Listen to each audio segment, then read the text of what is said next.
When most bands talk about balance, personal trainer throws that concept right out the window, and that's exactly what makes them brilliant. This Amsterdam-based indie rock collective doesn't just push boundaries, they obliterate them entirely, led by the charismatic Willem Smit, who orchestrates a constantly evolving roster of talented musicians. Personal trainer has built their entire identity around taking everything to the absolute limit. But here's where it gets controversial. While other artists preach moderation and sustainable creative practices, these Dutch rebels argue that true artistry only emerges from complete commitment to extremes. Consider this. Early in their journey, when most emerging bands would focus on building a steady local following, personal trainer decided to stage a marathon 24-hour performance. Some might call it a publicity stunt. But was it actually a profound statement about the endurance required for authentic artistic expression? The answer might surprise you, and it definitely challenges conventional wisdom about how indie rock should operate. Their latest offering, Still Willing, serves as their sophomore album and stands as a testament to this philosophy of creative extremism. According to Smit himself, this record draws its very essence from these polarizing approaches to music making.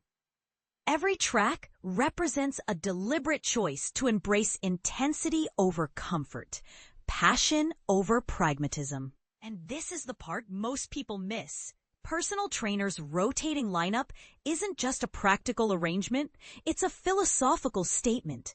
While traditional rock bands often struggle with lineup changes, viewing them as disruptions to their brand, personal trainer transforms this challenge into their greatest strength.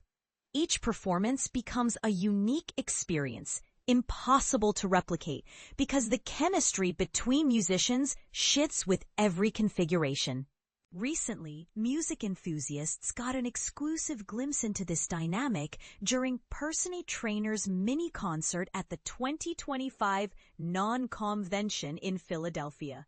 The World Cafe session captured the band performing 4 compelling tracks that showcase their range: Upper Ferntree Gully, Intangible, Round, and Testing the Alarm. Each song offers a different window into their artistic philosophy, demonstrating how extremes can coexist within a cohesive musical vision.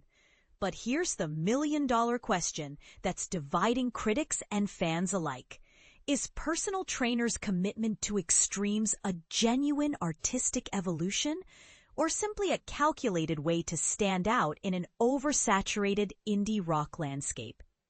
Some argue that their approach represents the future of authentic music making, while others suggest it's just elaborate performance art masquerading as rock music.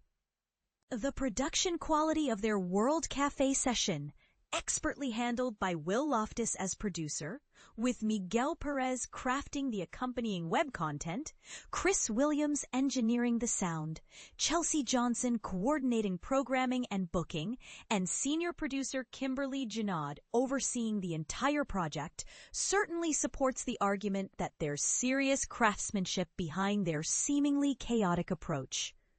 What do you think? Does personal trainer's rejection of moderation represent a bold evolution in indie rock?